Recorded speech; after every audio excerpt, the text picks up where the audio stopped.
فلذلك فادع واستقم كما أمرت ولا تتبع أهواءهم وقل آمنت بما أنزل الله من كتاب وأمرت لأعدل بينكم الله ربنا وربكم لنا أعمالنا ولكم أعمالكم لا حجة بيننا وبينكم الله يجمع بيننا وإليه المصير.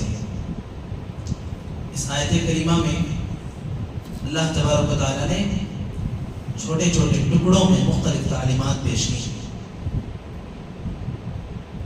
چنانچہ اللہ تبارک و تعالیٰ نے کہا کہ فَلِذَلِكَ فَادْعُ، اسی لیے تم اللہ تبارک و تعالیٰ کی طرف لوگوں کو دعوت دو، بلاؤ.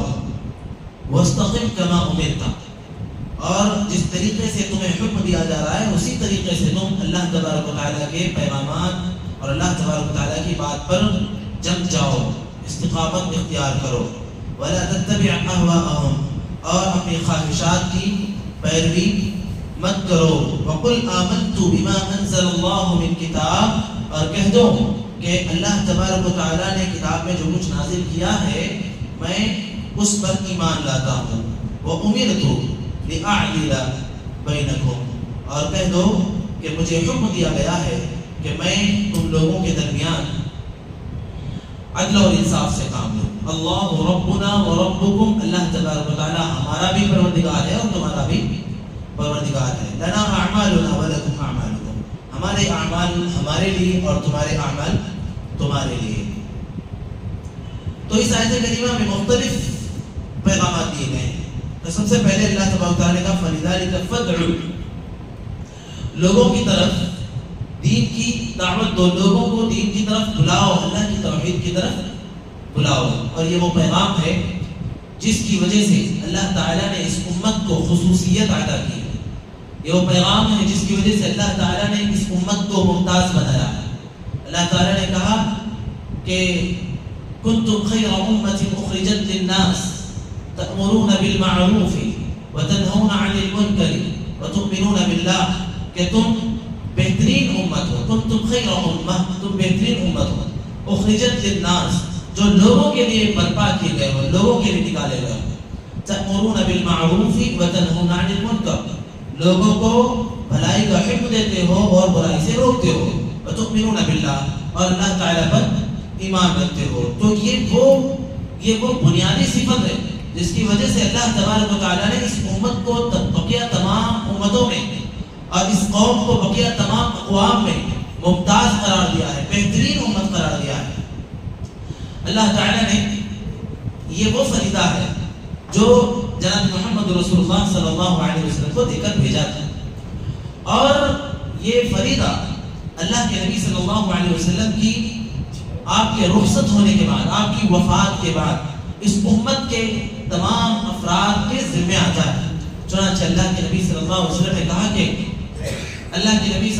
نے کہا کہ بلغوا عنی ولو آیہ، بلغوا عنی ولو آیہ، دین کا ایک پیغام، ایک آیت بھی اگر تمہارے پاس ہو، ایک چھوٹی سی معلومات بھی دین کی تمہارے پاس ہو، تو تمہاری ذمہ داری یہ ہے کہ تم اسے دوسروں تک پہنچاؤ. بلغوا عنی ولو آیہ. اور اللہ کے نبی صلی اللہ علیہ وسلم نے حجۃ الوداع کے موقع پر جب دین کی بنیادی تعلیمات لوگوں تک پہنچائی تو اس کے آخر میں کہا کہ فَلْيُبَلِّغِ الشَّاهِدُ الْغَائِبُ، جو لوگ حاضر ہیں وہ جو غائب ہیں ان تک بھی پہنچا دیں. جو باتیں آپ صلی اللہ علیہ وسلم نے بتائی نا، کہا کہ جو لوگ موجود ہیں، جو لوگ براہ راست سن رہے ہیں، اب ان کی ذمہ داری بنتی ہے کہ جو حاضر نہیں ہیں ان تک بھی باتوں کو پہنچا دیں. تو گویا آپ صلی اللہ علیہ وسلم جس ذمہ داری کو ادا کر رہے تھے، آپ کی وفات کے بعد وہ ذمہ داری امت کے افراد کے ذمہ آتی ہے، اور بطور خاص علماء جن کو اللہ نے علم سے نوازا ہے ان کے ذمہ آتی ہے. چنانچہ اللہ تعالیٰ نے اللہ کے نبی صلی اللہ علیہ وسلم نے فرمایا کہ العلماء ورثۃ الانبیاء، علماء انبیاء کے وارث ہیں. کس چیز کے وارث ہیں؟ مال و دولت کے، دینار و درہم کے، جائیداد اور زمین کے وارث نہیں ہیں، بلکہ علماء انبیاء کے علم کے وارث ہیں. علماء انبیاء کی ذمہ داری کے وارث ہیں. علماء انبیاء جس مشن کو لے کر آئے تھے اس مشن کو آگے بڑھانے کے ذمہ دار اور اس کے وارث ہیں. تو یہ ذمہ داری اللہ کے نبی صلی اللہ علیہ وسلم کے بعد امت کے افراد کے ذمہ آتی ہے. اور اللہ تعالیٰ نے کہا ادعو الی سبیل ربک بالحکمت والموعظۃ الحسنہ کہ ادعو الی سبیل ربک اپنے پروردگار کے راستے کی طرف لوگوں کو بلائیے حکمت کے ساتھ اور اچھی نصیحت کے ساتھ. بالحکمت والموعظۃ الحسنہ یہ امت کے اوپر بلکہ امت کے ہر فرد کے اوپر فریضہ ہے, فرض ہے. البتہ یہ فرض کفایہ ہے کیونکہ اللہ تعالیٰ نے کہا کہ وَلْتَكُن مِّنكُمْ أُمَّةٌ يَدْعُونَ إِلَى الْخَيْرِ کہ تم میں ایک ایسی جماعت ہونی چاہیے, تم میں کچھ ایسے افراد ہونے چاہیے جو اپنی 24 آورز کی ڈیوٹی اس بات کو بنا لیں کہ وہ لوگوں کو حق بات پہنچائیں, برائی سے لوگوں کو روکیں, دین کی تعلیمات لوگوں تک پہنچائیں. اور اللہ کے نبی صلی اللہ علیہ وسلم نے یہی ذمہ داری دیتے ہوئے کہا من رأى منكم منكرا فليغيره بيده وإن لم يستطع فبلسانه وإن لم يستطع فبقلبه وذلك أضعف الإيمان. اللہ کے نبی صلی اللہ علیہ وسلم نے کہا کہ تم میں سے کوئی کسی کو کسی غلط کام میں دیکھے, کسی برائی میں دیکھے, کسی غیر مناسب عمل میں دیکھے تو اس کی ذمہ داری بنتی ہے کہ وہ اس کو بدلے. بدلنے کا مطلب اس کی اصلاح کرے. کیسے اصلاح کرے؟ فَلْيُغَيِّرْهُ بِيَدِهِ اگر ہو سکتا ہے, استطاعت اور طاقت ہے تو اپنے ہاتھ سے اصلاح کرے. ہاتھ سے اصلاح نہیں کر سکتا تو اپنی زبان سے اصلاح کرے. اور اگر اپنی زبان سے بھی اصلاح نہیں کر سکتا تو دل میں برا جانے وَذَلِكَ أَضْعَفُ الْإِيمَانِ لیکن دل میں برا جاننے والا جو معاملہ ہے نا یہ ایمان کی کمزوری ہے.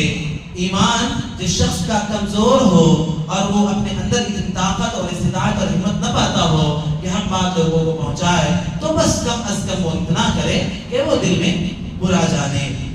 لہذا اگر ہم کسی کو کچھ غلطی میں دیکھ رہے ہیں, کسی برائی میں دیکھ رہے ہیں اور ہم اسے روک نہیں رہے ہیں, ہم اس کی اصلاح نہیں کر رہے ہیں تو یقین جانیے اس کا وبال خود ہمارے اوپر بھی پڑے گا.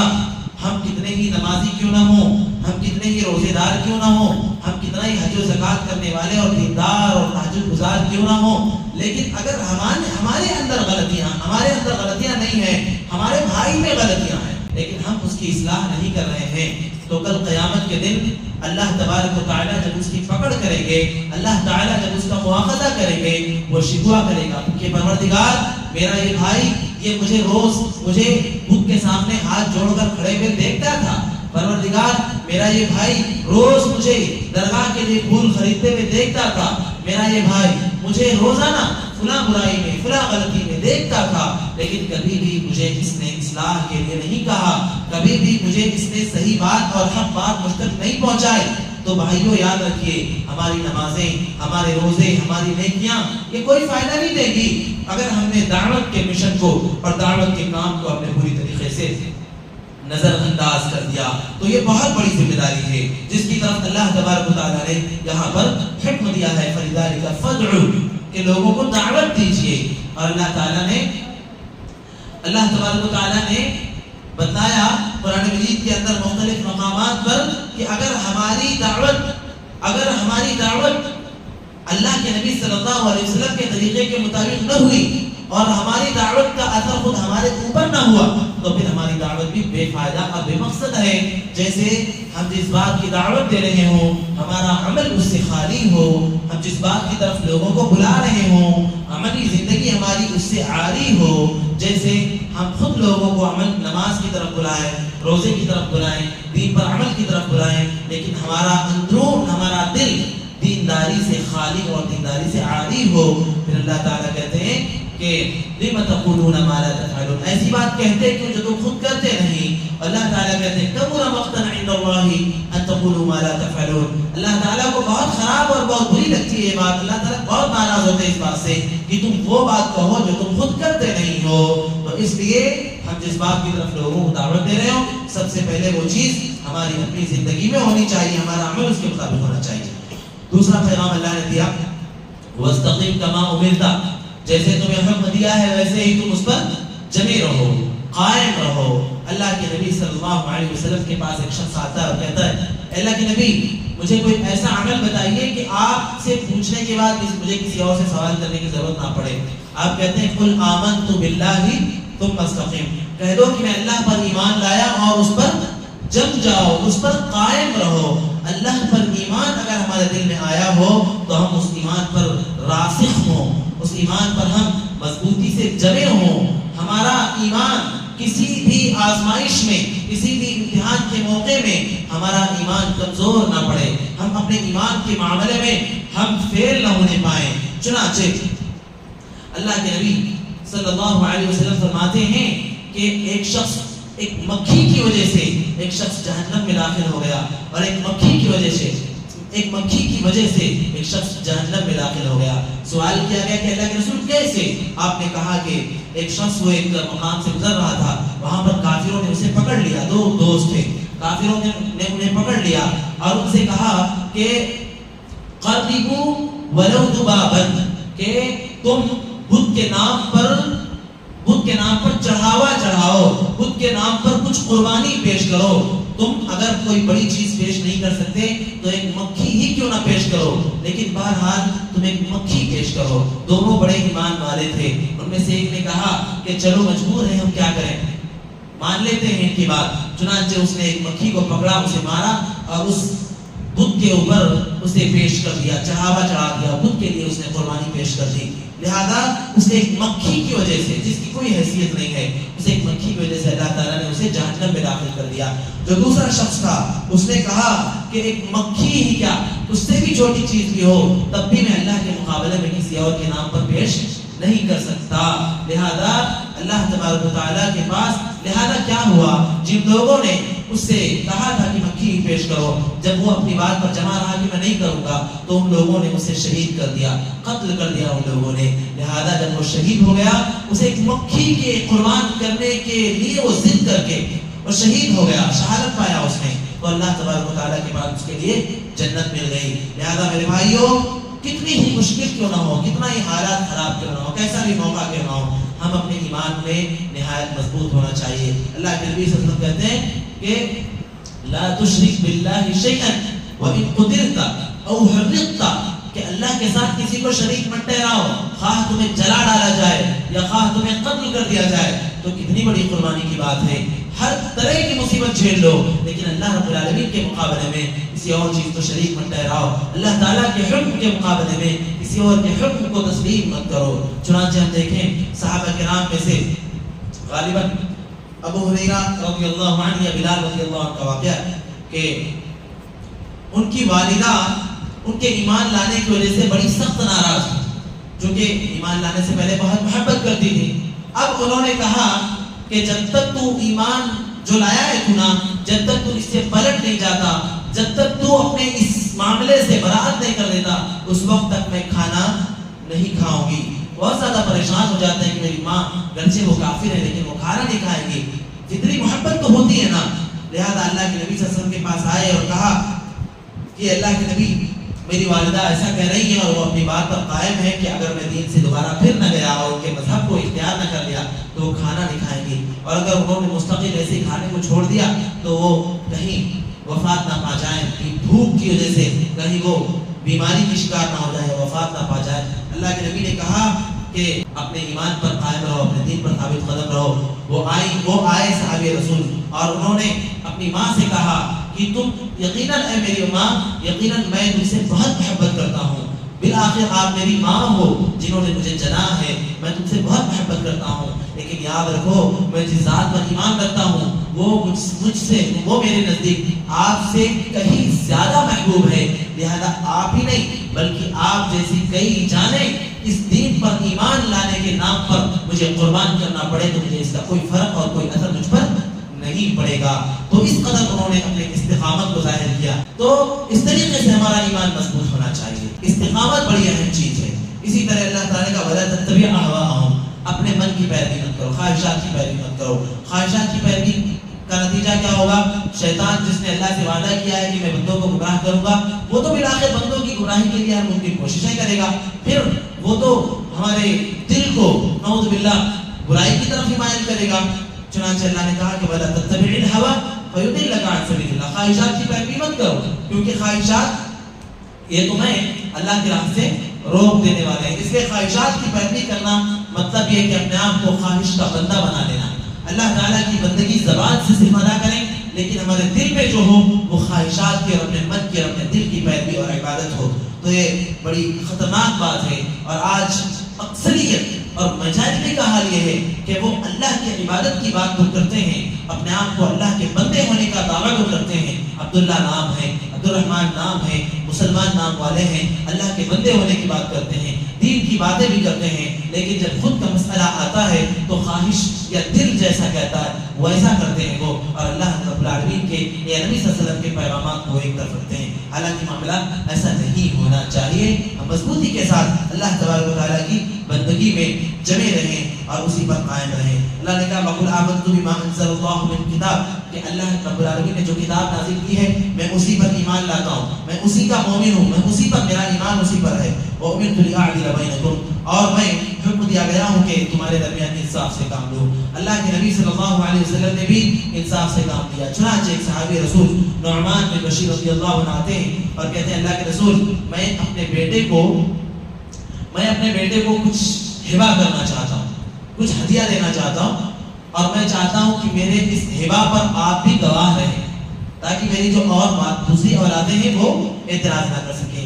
آپ صلی اللہ علیہ وسلم سے پوچھا کہ کیا تمہاری اور بھی اولادیں ہیں؟ انہوں نے کہا ہاں اللہ کے رسول میرے تو اور بھی بیٹے ہیں اور بھی بچے ہیں. تو آپ صلی اللہ علیہ وسلم نے کہا کہ اعدلوا بین اولادکم فی العطیہ، اپنی اولاد کے درمیان عدل و انصاف سے کام لو. حدیث کا یہ ٹکڑا بتاتا ہے کہ وراثت کے نام پر کئی بار انسان یہ سوچ کر کہ میری وفات کے بعد کہیں میری اولاد کا ہم لڑے جھگڑے نہ، اختلافات نہ کرے، لہذا کیا کرتے ہیں اپنی زندگی ہی میں وراثت کی تقسیم کرنے کی بات کرتے ہیں. جو جائیداد ہے اس میں حصے کرتے ہیں اور وراثت کے نام پر اس کو تقسیم کرتے ہیں. حالانکہ یہ وراثت نہیں ہے، یہ ہبہ ہے، یہ عطیہ ہو سکتا ہے.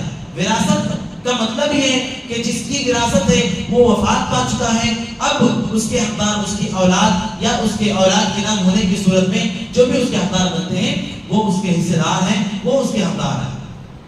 انسان جو اپنی زندگی میں تقسیم کر رہا ہے وہ ہبہ ہے. اور وراثت کے جو اصول ہیں کہ بیٹیوں کو آدھا حصہ اور بیٹوں کو ایک حصہ، تو زندگی میں اگر والد تقسیم کر رہے ہیں تو ایسی صورت میں سب کو برابر دینا ہوگا، وہ بیٹے ہوں یا بیٹیاں ہوں، سب کو برابر دینا ہوگا. عدل و انصاف کے معاملے میں جب بات آئی ہے، اللہ کے نبی صلی اللہ علیہ وسلم کی زندگی میں ایک مرتبہ فاطمہ مخزومیہ تھی، انہوں نے کچھ چوری کر دی تھی. فاطمہ مخزومیہ انہوں نے کچھ چوری کی تھی اور ان کی چوری پکڑی گئی تھی. تو اللہ کے نبی صلی اللہ علیہ وسلم نے فیصلہ سنایا کہ ان کا ہاتھ کاٹا جائے گا. تو زید بن حارثہ رضی اللہ عنہ، لوگ جانتے تھے کہ زید بن حارثہ کی اللہ کے نبی صلی اللہ علیہ وسلم سے محبت کرتے ہیں اور ان کی بات مان لیں گے، تو ان سے کہا کہ ذرا اللہ کے نبی سے بات کرو، کہہ دو کہ ذرا بڑے خاندان کی ہیں، ان کے ہاتھ نہ کاٹے جائیں، ان کے لیے کچھ دوسری سزا طے کر دی جائے.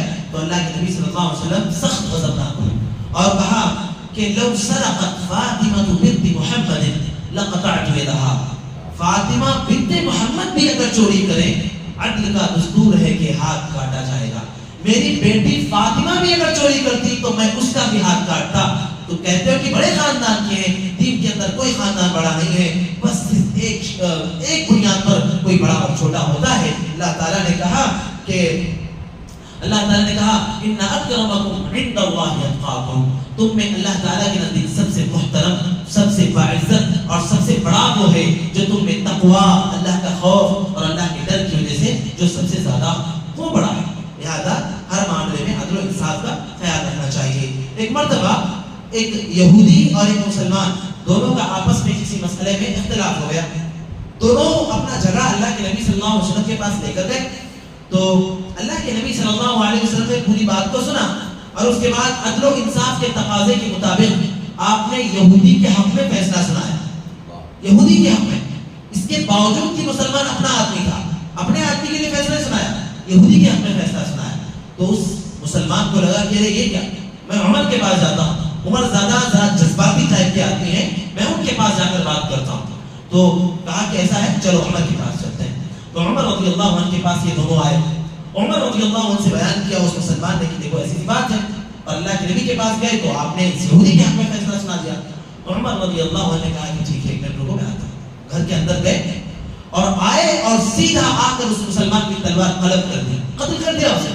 کہا کہ میرا ایسے شخص کے بارے میں یہی فیصلہ ہے جو رسول اللہ صلی اللہ علیہ وسلم کے فیصلہ کر دینے کے بعد مجھ سے فیصلہ لینے کے لیے آئے, اس کے لیے میرا یہی فیصلہ ہے. اس لیے عدل و انصاف بڑی اہم چیز ہے, اور عدل و انصاف کے معاملے میں کسی بھی قسم کا اختیار, کسی بھی قسم کی تفریق نہیں ہو سکتی. اللہ تعالی ہم سب کو کتاب اللہ و سنت رسول پر عمل کرنے کی توفیق عطا فرمائے.